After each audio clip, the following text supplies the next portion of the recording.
موت کس طرح سے زندگی کا پیچھا کر رہی ہوتی ہے اور زندگی خود کتنی انپریڈکٹیبل ہے. کیسے کیسے واقعات زندگی میں پیش آ جاتے ہیں جن کی ہم توقع بھی نہیں کر رہے ہوتے. اس کی بہت سی مثالیں ہر روز ہمارے سامنے آتی رہتی ہیں، اور میرے علم میں ایک اور ایسا واقعہ آیا جس سے زندگی کی یہی پہلے سے معلوم حقیقت ایک بار پھر اپنی بھرپور تلخی کے ساتھ میرے سامنے آن کھڑی ہوئی. میں ہوں عمیر محمود، آپ دیکھ رہے ہیں نوک جوک، اور اس ویڈیو میں ایک واقعہ اور اس واقعے سے جنم لینے والی ایک سوچ آپ کے سامنے پیش کروں گا. ایک صاحب تھے میتھیو ولسن، 31 سال عمر تھی، برطانیہ میں رہنے والے تھے. پیشے کے حساب سے ایسٹرو فزسسٹ تھے. ایسٹرو فزکس یہ اسپیس سائنس کی ایک برانچ ہے جس میں فزکس کے قوانین کے ذریعے کائنات کو سمجھنے کی کوشش کی جاتی ہے، یونیورس کو سمجھنے کی کوشش کی جاتی ہے، خلا اور اس میں موجود سیاروں اور ستاروں کا مطالعہ کیا جاتا ہے. خیر، میرا موضوع ایسٹرو فزکس نہیں ہے، میرا موضوع ہے میتھیو ولسن صاحب، جو کائنات کے راز کھوجتے تھے اور انہیں نہیں معلوم تھا کہ کائنات ان کے ساتھ کیا کرنے جا رہی ہے. میتھیو صاحب کی دوستی یا محبت کہہ لیں کیتھرین شیفرڈ نامی ایک خاتون سے تھی جو امریکہ میں رہتی ہیں، اور اس تعلق کو قائم ہوئے کوئی 3 سال ہو چکے تھے. یہ دونوں مختلف ممالک میں رہتے تھے، یعنی کہ میتھیو صاحب برطانیہ میں اور کیتھرین صاحبہ امریکہ میں، تو اس تعلق کی نوعیت وہ لانگ ڈسٹنس تھی.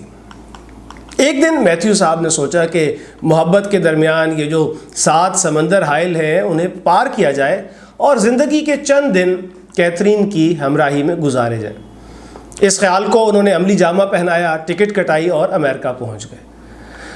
اب ایک جانب میتھیو صاحب اپنے ارادے باندھ رہے تھے اور دوسری جانب قسمت ان کے یہ ارادے جان کر مسکرا رہی ہوگی، کیونکہ قسمت نے کچھ اور ہی طے کر رکھا تھا. میتھیو صاحب اپنی محبوبہ کیتھرین کی رہائش گاہ پہنچے. یہ ایک اپارٹمنٹ تھا اٹلانٹا کے علاقے بروک ہیون میں. اگر میں علاقے کا نام درست نہیں ادا کر رہا تو اس چیز کی معذرت. امریکہ میں کوئی صاحب یا صاحبہ یہ گفتگو سن رہے ہیں تو تصحیح بھی کر سکتے ہیں. میتھیو اور کیتھرین اپنے کمرے میں تھے کہ اچانک فائرنگ کی آوازیں آنے لگیں. کیتھرین نے کہا کہ میں بھی پولیس کو بلاتی ہوں فون کر کے. میتھیو نے کہا کہ ضرور.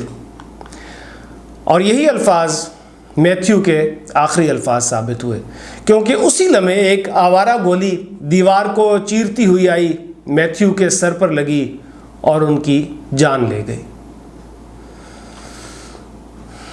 کسی بھی حادثے یا موت کی خبر ملتی ہے تو دکھ ہوتا ہے. یہ خبر پڑھ کر بھی ہوا.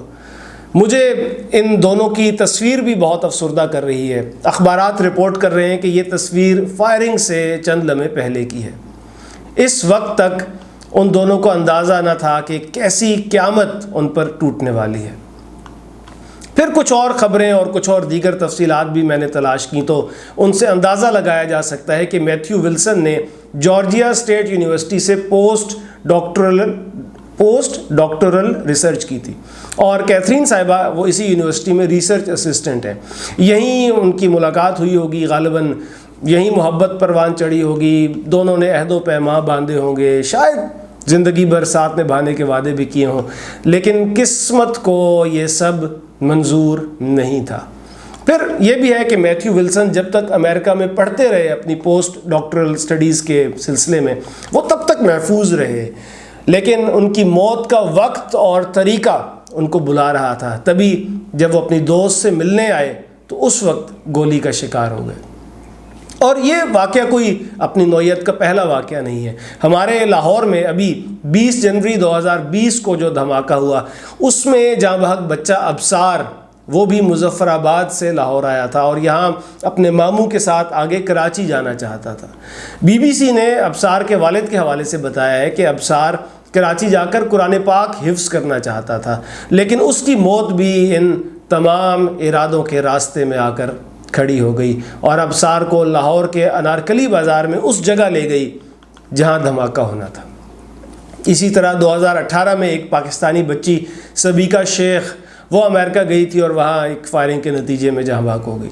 مزید ایسے بے شمار واقعات ہیں جو اس وقت مجھے یاد آ رہے ہیں، جب موت، بیماری، افلاس یا کوئی اور مصیبت وہ اپنا وار کر دیتے ہیں، پہلے سے کوئی وارننگ بھی نہیں دیتے، اور ایک رفتار سے بالکل سیدھ میں چلتی زندگی یکدم پلٹا کھا جاتی ہے، انسان کو کچھ سے کچھ بنا دیتی ہے۔